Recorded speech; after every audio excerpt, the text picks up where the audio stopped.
Bom dia a todos. Que Jesus, então, nos ampare, nossos mentores também, no desenvolvimento desse estudo. O título que nós temos chama-se Prova. E prova é isso que eu também estou fazendo aqui, né? Vocês pensam que eu estou aqui sem estar sendo analisada. E é uma prova. E não pensem que é só uma prova de conhecimento, não.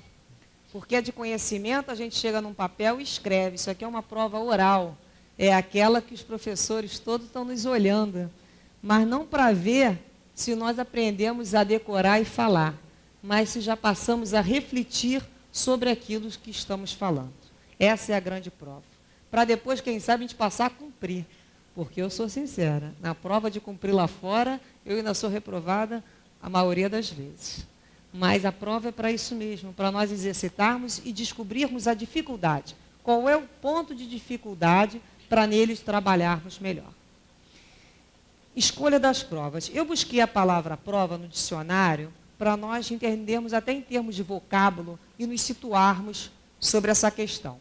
Pelo dicionário do Aurélio, ele vem dizendo que é uma demonstração, um testemunho, um exame ou um concurso. É realmente nessa ideia que a gente faz da prova, né? De um aluno sentando e executando algum tipo de tarefa que será analisada. Essa é a prova que nós geralmente temos essa ideia.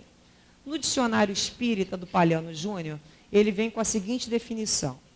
Em espiritismo, diz-se da situação aflitiva que atesta a capacidade do indivíduo para superar as próprias imperfeições morais. Então, toda vez que eu tenho situações aflitivas que coloque as minhas imperfeições morais para serem superadas, eu me encontro em prova. Então, prova para o espírito é sempre essa situação de vencer esses obstáculos criados por nós mesmos no nosso ontem. Outra questão também que nós podemos parar para pensar e refletir durante todo o estudo é qual é o nosso comportamento diante dessas provas. Em que momento? Antes da prova, durante a prova e após a prova. Tem pessoas que quando sabem que vão fazer prova, ficam sem dormir. Não é assim? Quando a gente sabe que tem que fazer alguma coisa que depende da gente, a gente fica tão tenso, tão ansioso com aquele resultado, que não se dorme, que não se come. Ou então, chega na hora, dá um branco. A gente não ouviu falar isso? Dá um branco. Quer dizer, foi traído pelo próprio sistema nervoso. A pessoa se preparou e esqueceu de completar o seu emocional. Ela esqueceu que ela não é feita só da parte intelectiva. Então, e tem gente que vai fazer uma prova amanhã e essa noite vai dormir tranquilamente, sem tomar remedinho. São essas pessoas que ou estão muito descompromissadas com a prova, ou estão muito tranquilas sobre essa prova. Também tem duas situações. Tem o cara que nem estudou, qualquer coisa vai dar lucro, não é assim que se fala? O que vier é lucro. Ele não assumiu uma responsabilidade perante a prova, interiormente. Ou então, ele estudou de uma forma que ele vai para lá de uma forma consciente, está tranquilo. E durante a prova, qual é o comportamento? Tem gente que pega a prova, né? Faz assim, ó. Já tive prova que eu fazia assim, ó, olhava. Sabe que está em grego, né? Não sabia nem o que estava querendo dizer. Ou seja, o que eu me preparei não foi suficiente para aquilo. Ou então, pega a prova e devolve. Tem gente que não se dá o trabalho nem de assinar para o professor a prova. Devolve a prova em branco. É uma forma também de realizar uma prova. Ou eu posso assinar meu nome e devolver em branco, fazer um montão de desenho, ou então jogar um barro. O que é na parede? O que é jogar barro na parede? Na universidade se fala muito isso. Deixa eu fazer um lenga-lenga naquela resposta para ver se dali se aproveita alguma coisa, né? Roda, ele não sabe a resposta. Então ele roda, para ver se ele atinge algum ponto de uma incógnita. E mais uma vez nós vamos pensar, e qual é o nosso comportamento, então, diante dessa prova? E o resultado dessa prova? Após a prova? Como é que nós nos comportamos? Será que nós somos daquele que pegamos e amassamos e jogamos na lata do lixo? Ou desprezamos, dizendo, também não estava nem ligando para isso? Que bom que eu não passei. Ou então somos daqueles, como eu sou burro, como eu sou incompetente, como eu não presto, e fica também se depreciando, que não vai resolver nada e vai até dificultar uma nova prova. Ou é aquele que pega a prova corrigida e fala assim, olha só, eu errei aqui, aqui, aqui. Então, significa que eu tenho que fixar mais conhecimentos nessas questões do qual eu apresento dificuldade. Porque aquelas que eu já estou muito bem, eu não preciso mais. Da mesma forma, se nós temos num colégio disciplina de português, matemática, ciência, geografia e história, e eu sou uma excelente aluna em matemática e história, e uma aluna razoável em ciência e péssima em português, aonde é que eu vou ter que efetivar os meus estudos? Aonde eu tenho dificuldade. Mas geralmente a gente quer estudar aquilo que a gente já sabe. Por quê? Porque é mais prático, é mais cômodo. Aquilo tem um resultado mais rápido. Mas não é. Aquilo eu já estou razoável. Eu tenho que parar de capengar e buscar a área que eu estou com dificuldade. E é nessa que vai se trabalhar. E quanto mais eu resisto, mais aquilo insiste. Já ouviram esse ditado? Porque é a área de dificuldade que vai ter que ser trabalhada. Bem, nós podemos fazer uma primeira pergunta, então, sobre prova. Quando e onde fazemos as nossas provas? Né? Qual é o momento de se efetuar a prova? Será que tem algum momento que chega uma pessoa e fala assim, olha, Maristela, você essa semana vai ser provada. Será que é assim a prova? A gente espera uma coisa meio litúrgica, né? Uma coisa... Será que a gente não se dá conta que da hora que a gente amanhece, que a gente acorda, até a hora que vai dormir, a gente está executando provas? São várias provas. Elas não são, elas têm um gênero de prova com as suas especificidades. Eu trouxe um texto muito bonito de Divaldo, que foi contado por Divaldo sob a inspiração da querida Joana de Ângeles. História de Inácio de Antioquia. Eu, particularmente, adoro essa história. Eu acho ela, assim, de uma beleza, na sutileza do conteúdo desse conto. Bem, depois da crucificação de Jesus, João, o discípulo amado, mudou-se com Maria, a mãe de Jesus, para Éfeso, onde ganhou uma nesga de terra cultivável. Quase 4 anos depois do episódio do Calvário, João via desfilar por sua tela mental o episódio daquela frágil criança que o mestre aconchegara em seu regaço. Aquela criança que Jesus abraçou. Essa criança contava agora com 8 anos de idade. E João e Maria a adotaram. Forjaram-lhe o caráter com os ensinos cristãos, condimentados pela aconchegante ternura e carinho de Maria. Colocavam-no-se na posição de pai e mãe daquele petis.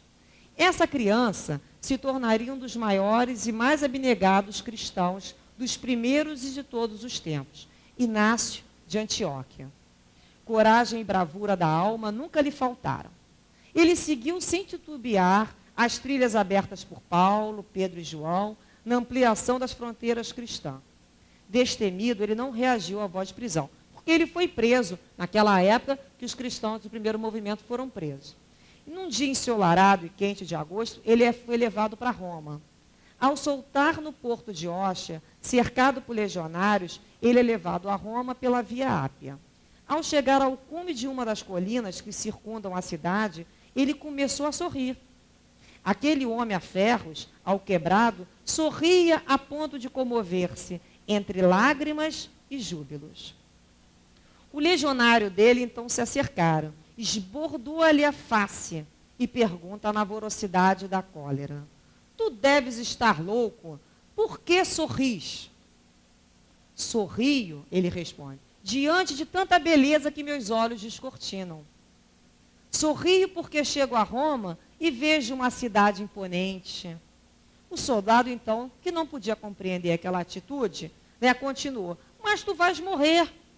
Ainda esta semana tu irás pelos poços subterrâneos para a arena do circo, onde o teu corpo será despedaçado pelas feras da Dalmácia. Como podes sorrir se tu vais morrer? É exatamente por isso que eu sorrio. Pela terra da memória, lhe passaram as cenas da antiga Galileia. E ainda sem compreender o sorriso do prisioneiro naquela hora tão imprópria, visto que ele estava prestes a ser devorado pelas feras, o soldado insiste na pergunta: por que sorris? E Inácio responde, então, com uma incontida alegria, invadir-lhe os mais íntimos refolhos da alma. Eu sorri de felicidade, porque agora eu posso ter uma dimensão do amor de Deus.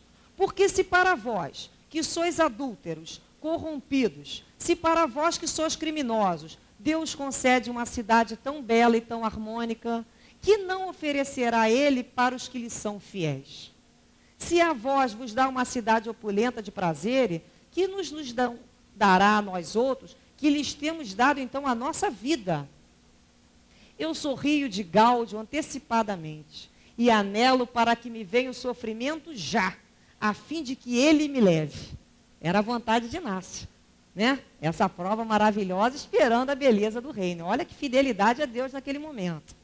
Inácio então foi levado ao subterrâneo, onde encontrou os amigos e ali se recordaram da passagem de Jesus pela terra. Uma semana após, milhares de espectadores lotavam o circo máximo. E a arena se repletava de feras da Dalmácia, que não tinham sido alimentadas por uma semana, né? Aqueles leões, aqueles tigres, tudo uma semana para poderem se alimentar dos cristãos. Os cristãos então foram lançados aos animais, que despedaçaram aqueles corpos frágeis de anciãos, homens, mulheres e crianças, também corajosos, que não se intimidavam diante da morte.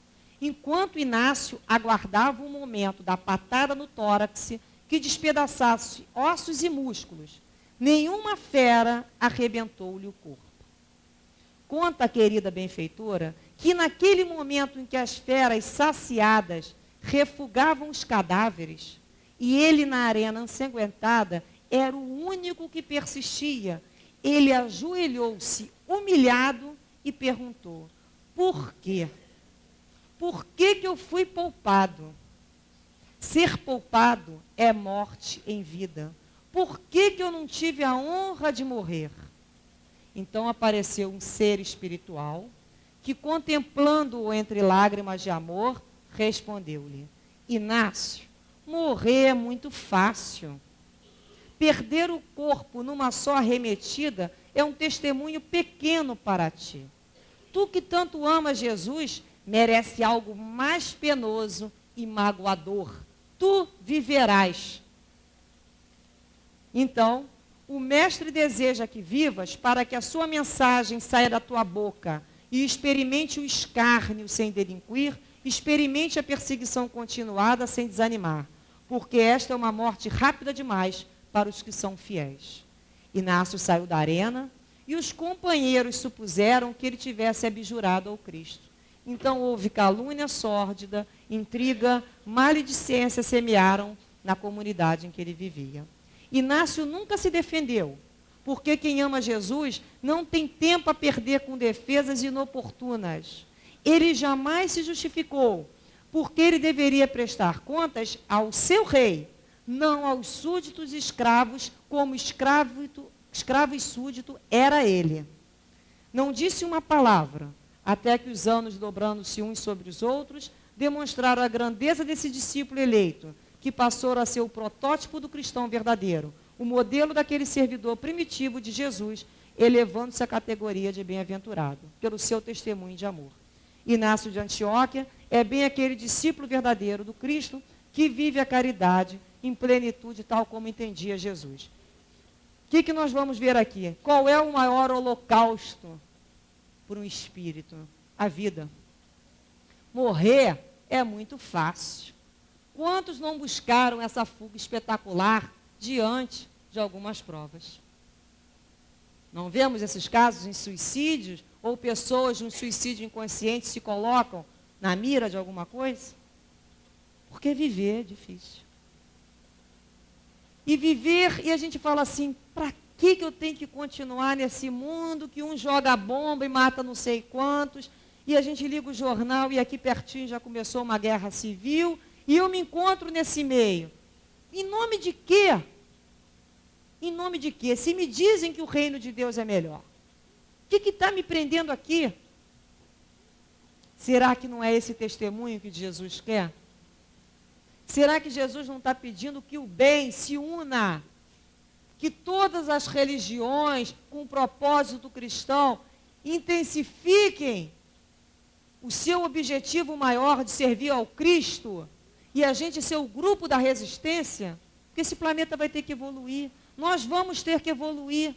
Então sair não resolve. Sair não resolve. Para alguns, sair significou um ato heróico. Houve uma questão de mérito de morrer perante o Cristo, porque foi necessário um testemunho daquele. Para outros, o testemunho é a vida, é o anonimato. Qual é o testemunho de cada um? O que o Senhor quer de mim hoje? É a pergunta que nós temos que fazer todo dia ao acordarmos. O que Ele quer de mim hoje? A gente tem que entender que não está mais aqui para fazermos ou entrarmos em negociação com esse plano espiritual, fazendo essas trocas miúdas. Nós temos que ir além no objetivo da nossa vida. Qual é o meu maior objetivo dessa vida? É somente livrar a minha situação? Se eu moro em comunidade, se eu moro num planeta, isso já foi demonstrado que separar filhos, que separar-se em condomínio não adianta nada. O mundo está mostrando que não adiantou a segregação. Nós vivemos em integração. Nós vamos ter que conviver e nós, de vez de nos contaminarmos pelo mal, vamos ter que colocar o bem em torno dessas pessoas. Bem, continuando, só para nós termos uma ideia, nós podemos fazer uma seguinte prova. Quando é que eu escolhi essa prova? Quando é que ela foi escolhida? Né? Qual foi o momento? Na questão 258, Kardec pergunta assim, na erraticidade é aquele período de uma desencarnação para outra, que o espírito fica aguardando um novo corpo para recomeçar a vida. Então, nós chamamos de erraticidade. Ele pergunta o seguinte, antes de começar uma existência corporal, tem o espírito a consciência e previsão do que lhe sucederá no curso da vida? E os espíritos respondem, ele próprio escolhe o gênero de provas que há de passar. E nisso consiste o livre-arbítrio. Então, a escolha da prova foi pelo espírito, ou os seus mentores, ou seja, os seus tutores espirituais, se ele não tinha essa condição. Isso foi escolhido. Então, essas pessoas que falam assim, eu nem pedi para nascer, né? A dificuldade para encontrar uma encarnação, essas pessoas não se dão conta do trabalho no plano espiritual, que são para algumas encarnações. Então, a responsabilidade diante de uma encarnação foi uma escolha pedida. A visão era outra, mas que ela foi pedida, foi. Então, a questão 270 também vai perguntar da onde que vem essas carreiras, né, e vocações que algumas pessoas têm para uma determinada carreira. E fulano, desde pequenininho, quer ser soldado, ou desde novinha quer ser professora, ou desde novinho tem uma tendência na área de saúde, enfim. O que é aquilo ali, se não uma prova que já foi antecipadamente escolhida e na consciência daquele espírito fica como que pulsando, o avisando do caminho que ele vai necessitar percorrer.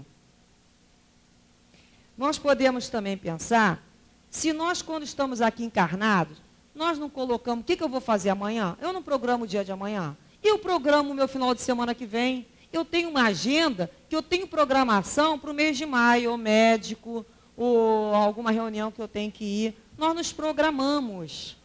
Nós buscamos uma forma de nos safarmos do dia a dia de uma forma mais tranquila. Por isso a programação. Nós fazemos programação familiar, não fazemos, geralmente? Quantos filhos, aonde vai estudar. Nós fazemos uma programação de tudo, até que roupa eu vou colocar, geralmente a gente programa no dia anterior. Isso para quê? Para agilizar, para botar eficiência numa situação. A gente para e pensa. O que será então que esses espíritos, na erraticidade, fazem? Eles buscam se informar, eles pesquisam e eles avaliam qual a melhor prova que eles vão suportar e vão aguentar para tornar proveitosa aquela encarnação. Então, o mundo espiritual, eles estudam e pesquisam essas situações que eles vão encontrar numa nova encarnação.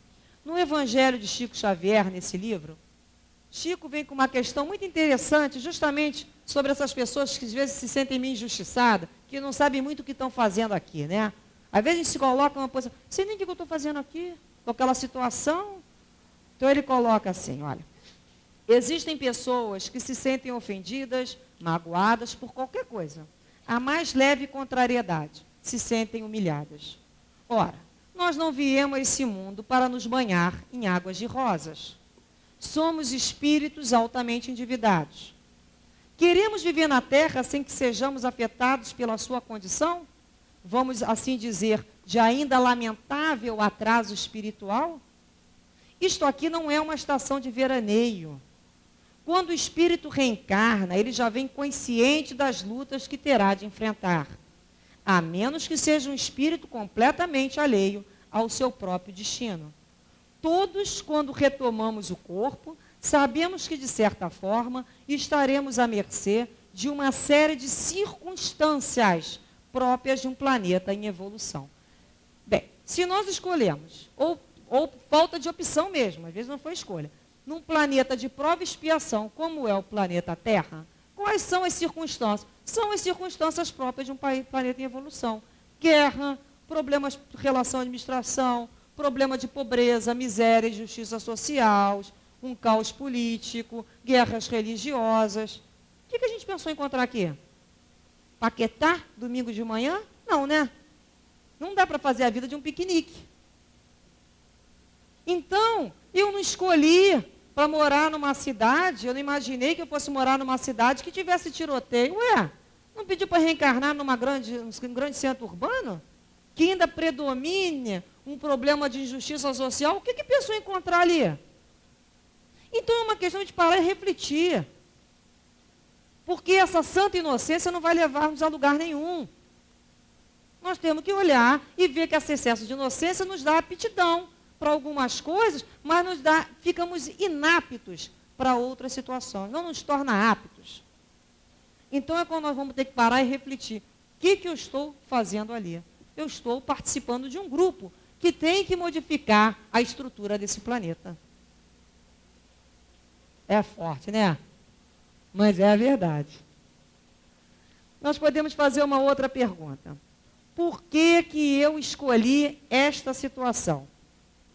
Será que eu previ e busquei isso tudo? Não, gente. A gente busca o gênero da prova.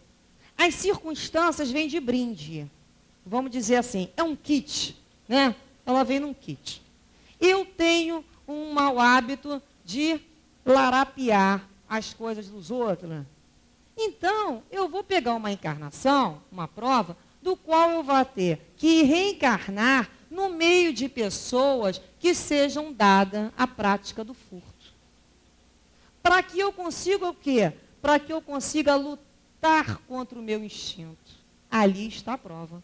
Porque se eu for colocado num lugar de montão de santinho, qual foi a vantagem?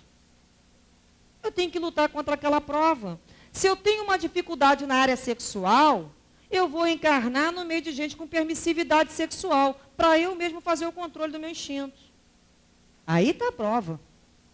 Se eu tenho uma dificuldade com drogas, na minha família vai encarnar, eu vou viver no meio com drogas, ou num determinado local que aquilo ali seja liberado, ou no meio de alcoólatras, enfim. Por exemplo, né? Se eu ficar num barzinho com um montão de gente bebendo, para mim não diz nada.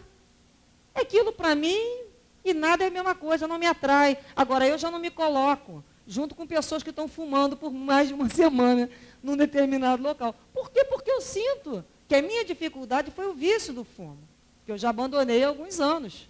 Mas eu conheço a minha dificuldade. Então, eu sei onde é que eu vou ter que lutar o meu instinto. Aí é que eu vou ter que estar com vigilância e vigiar muito. Porque, que nem Paulo falou, aquele que olha e pensa que está em pé, cuidado para que não caia. Senão, já se passaram tantos anos, eu posso provar isso aí? Eu não provo. Não provo. Porque cada um que se conheça. Se eu estou em dieta, não faço bolo de chocolate na minha casa, porque eu me conheço. Se eu tivesse educação, eu não tinha problema com dieta. Então, isso é para quem pode. Então, cada um tem que conhecer a sua dificuldade e vai trabalhar naquela dificuldade. Esse é um exemplo bobo que eu estou dando, é para a gente levar para o nosso dia a dia. Seja com a família, seja com a nossa questão social. Então, na realidade, né, é uma pista, é um atleta passando numa pista cheia de obstáculos. Ele tem que chegar lá na corrida. Os obstáculos é justamente o que vai engrandecer aquela prova. Essa é a ideia. Eu, quando pedi a maternidade, eu não solicitei para levantar a madrugada toda para limpar neném, nem que eu tinha que levantar cedo e botar a criança para o colégio. A gente pediu maternidade, mas aquilo vem de brinde. Quando a gente escolhe pobreza, a gente não escolhe pingo de chuva na cabeça. Ué, mas a telha vazou, mas aquilo é casa de pobre. Ué. Se eu tivesse pedido a riqueza, você não passaria por uma prova dessa. Isso não é prova, são as circunstâncias. E são nessas circunstâncias que vai haver o arrastamento. É justamente nessas cruzes de palha que se chama, essas pequenas coisas é que nos arrastam. E elas insistem dia a dia, dia a dia. Né? E é nisso que a gente vai ter que se concentrar. Por exemplo, eu tenho, quem conhece meu carro, tem um negocinho que coloca assim no para-brisa, igual o de motorista de táxi para fazer anotação. Não é para anotar, não. Aquilo ali porque eu tenho um problema assim de sistema nervoso no trânsito. Então, que eu saía de mim, né, um tempo atrás, e conseguia, toda vez que saía, me aborrecer 3 vezes. Então, eu fiz um teste comigo mesmo. A melhor coisa é a gente apostar com a gente mesmo. O ser humano gosta de ser desafiado, né? Então, eu mesmo me desafiei a que eu ia modificar meu comportamento no trânsito. Então, eu coloquei lá aquele papelzinho. Primeiro dia, perdi. Primeiro dia, perdi. Volta para o primeiro. Igual aquele joguinho de criança. Aí teve um dia que eu estava 3 dias. Perdi. Volta para o primeiro. Olha, foi uma luta. Primeira vez, eu segurava a mão. Depois de 2 semanas, eu mordia ainda a língua. Depois eu pensava. Até que vai chegar um momento que a gente se recondiciona. No que eu queria. Então, eu posso dizer para vocês que eu não estou liberada da prova, não. Mas que eu já estou bastante tempo com aquele papelzinho branco.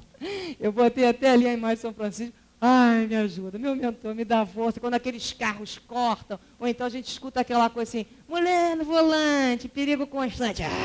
Né? Aí eu me controlo, me lembro da prova do qual eu me coloquei de não responder. E olha, não responder quando você sabe a resposta na ponta da língua é uma das piores provas. Porque não responder quando não sai a resposta ou fica no ar é mole. Agora, não responder quando se é um espírito que tem resposta na ponta da língua e rápido e tem certeza que está sempre certo, olha, é uma prova. Então, é essa questão que nós estamos com essas situações, porque são justamente essas que precisamos, né? Nós podemos fazer uma outra pergunta. Por que eu não escolhi uma prova mais fácil? Então, né? Eu estava trêbada, nem bêbada, né? Trêbada, quando eu escolhi aquele companheiro, aquela esposa, aqueles filhos. Onde eu estava com a cabeça quando eu escolhi trabalhar naquele ambiente? Podemos falar assim, né? E ele pergunta o seguinte, eu não poderia ter escolhido uma provinha mais simples, mais tranquila? É porque o olhar do espírito é diferente do olhar do encarnado. Né? É como se o espírito, ele tivesse uma visão, vai subir uma montanha, ele está no sopé da montanha, na base da montanha, ele só vê um paredão. E quando se desencarna, esse espírito, ele tem uma visão como se estivesse no cume dessa montanha. Então, quando termina o intervalo de uma encarnação para outra, que é o espírito, né, na erraticidade, ele consegue perceber quantos passos ele realizou e o que falta realizar para atingir uma determinada meta. Ele trabalha por meta. Isso é assunto de mentor. Não sei quais são de vocês, porque eu desconheço a minha. Presume-se pelo tipo de vida, como a gente encontra e a nossa consciência vai dizendo, a gente tem, todo mundo sabe direitinho o que está fazendo aqui, que meta é aquela para ser cumprida. Né? Então, essa visão é que torna diferente. Então, é como se fosse assim, agora, aqui dentro, aqui é mole, não falo, se eu pedir uma merenda para ela, ela me dá, se eu falar com aquele ali para me emprestar um livro, ele vai me emprestar. Aqui a gente conversa sobre o Cristo, mas é lá fora, é que nós vamos colocar tudo isso em prática. Então, na erraticidade se programa, mas é na vida corporal que a gente vai colocar em prática. Puxa, mas eu prometi isso tudo? Prometeu. Às vezes a gente, quando não é meio atabalhoado, que diz sim para todo mundo, pode isso, posso, posso isso, posso, pode isso, posso, posso. A gente quer agradar a todo mundo. Aí começam a vir as cobranças. Mas onde que eu estava com a cabeça que eu prometi isso tudo? Você estava com a cabeça em cima do pescoço, só que ela não estava ligada, né? É essa questão que nós vamos ter que ter. O que nós prometemos? E vamos ter que dar conta. Existe sobre isso, o professor Hermógenes, que é um professor de yoga, que eu tenho um grande carinho, ele tem um texto que é muito bonito, que ele diz assim: se eu fosse planta, eu gostaria de um meio favorável que me fizesse crescer. Mas eu sou homem, prefiro um meio adverso que me desafie a crescer. A planta, então, gente, é um meio favorável. O ser humano precisa do desafio para o crescimento. E esse desafio é através do meio adverso. É justamente na dificuldade. É aquela questão da borboleta, que aquele homem olha aquela lagartinha, né? Uma pequena abertura naquele casulo, e a lagartinha tentando sair daquele casulo. E ela faz força para sair, e ele, condoído, resolve ajudar. Toda vez que o ser humano resolve ajudar a natureza, não dá boa coisa. Aí ele vai, pega uma tesoura, que percebeu que ela parou de fazer força para sair, corta ali o casulo. Aí ela sai bem, que é uma maravilha aquela borboleta. Mas só que ele vai observar que o corpo dela está murcho, pequeno e as asas amassadas. E ele fica olhando aquele pequeno inseto para de uma hora para outra ter o milagre do voo. Só que isso nunca ocorre. Na realidade, aquele inseto vai passar o resto da vida rastejando. Nunca vai voar. Porque a gentileza daquele homem não sabia, né? Não percebeu que o casulo apertado, né? E a necessidade do esforço que a borboleta fazia para sair, foi a forma que Deus encontrou naquele pequeno inseto para que o fluido do seu corpo circulasse até as asas, para que ele, quando rompesse aquele invólucro, saísse voando. Aquilo foi a forma como Deus encontrou. E esse homem, quando abriu, interrompeu o ciclo. Então, o esforço é que era necessário para o grande voo. Se Deus não nos dá o esforço, nós seríamos almas atrofiadas. Já viu? A gente, quando está muito bem, não progride, não faz nada. A necessidade é a mãe da criatividade. Nós vamos perceber que as grandes criações saem no maior momento de necessidade. E a gente trabalha melhor dessa forma. Nós podemos perguntar também assim: até quando nós vamos ser provados? É uma outra questão. Eu vou ser provado a vida inteira? A vida inteira, que eu quero dizer, não é essa vida não, né? Todas as minhas encarnações, porque essa eu vou. Ele diz o seguinte na questão 268. Até que chegue ao estado de pureza perfeita, tem o espírito que passar constantemente por provas? Resposta: sim, mas não como entendeis, pois só considerais provas tribulações materiais. No Evangelho tem algumas frases que dizem assim: do que foi completamente corrigido, não resta nenhum vestígio. O que é perfeito não tem mais necessidade para ser provado.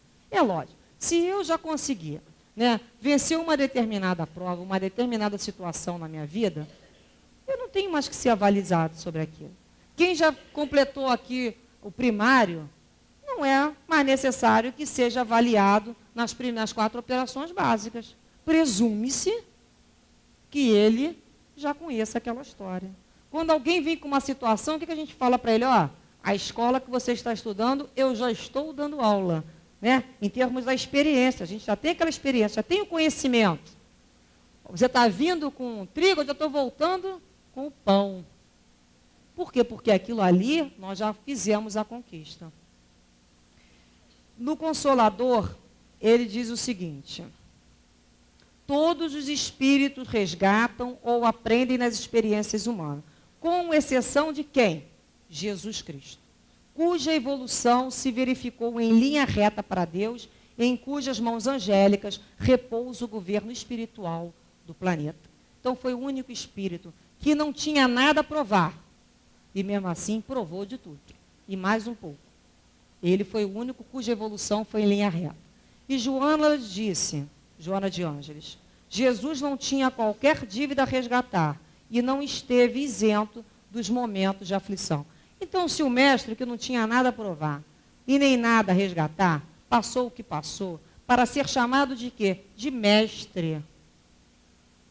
Porque mestre é aquele que tem o conhecimento. E você só tem o conhecimento com a vivência dele. Ninguém tem conhecimento só teórico. Você estuda a teoria para colocar em prática. Aí você se torna mestre. E Jesus foi o mestre. Uma outra pergunta que nós podemos nos fazer, que Kardec fez aos espíritos. Pode o espírito enganar-se quanto à eficiência da prova que escolheu? Pode haver um engano, né? Pode. Resposta dos espíritos. Ele pode escolher uma que esteja acima das suas forças e sucumbir. Pode escolher também alguma que nada aproveite aquele espírito. Se nada aproveitou, então ele vai ter que voltar ao mundo dos espíritos, verificar que ele nada ganhou e vai pedir uma outra prova para recuperar o tempo perdido. Olha só, tempo perdido. Sobre isso, nós encontramos algumas situações. O livrinho de Orações de Chico Xavier, ele vem sobre essa questão. Eu não vou inventar a roda, gente, porque Chico fala com uma didática de uma simplicidade maravilhosa. Né? Quando a gente lê Chico, a gente não passa nem a ter mais opinião própria, porque ele tem um poder de síntese, né? Através do Emmanuel, muito grande. E ele diz assim, os problemas que não resolvermos aqui não serão deslindados no mundo espiritual. Então, vamos necessitar voltar em uma nova existência no corpo. No além, podemos nos preparar melhor, mas o palco de nossas lutas evolutivas é a Terra. Então, o que você arranjar de confusão aqui, não vai resolver lá. O que foi ligado aqui, será desligado por aqui. Se esse vício você conseguiu, é um vício material, você resolve ele no planeta. Porque não é lá em cima que você vai resolver. Você vai ter que voltar para trabalhar isso novamente. Outra coisa que ele fala, reencarnar em qualquer condição é muito fácil. Difícil é reencarnar numa família estruturada, pois os espíritos disputam essa benção. Então, nós temos provas? Temos. Mas, às vezes, nós temos a benção de uma família estruturada. E nós estamos perdendo tempo. Reencarnar depois vai ser fácil, mas será que a gente vai encontrar aquela situação social ali nos aguardando, aquela família? Os espíritos disputam isso demais, uma família estruturada. Continua Chico, quanto mais pudermos demorar no corpo, melhor. Desencarnar significa entrar na fila de uma nova encarnação, ser criança outra vez.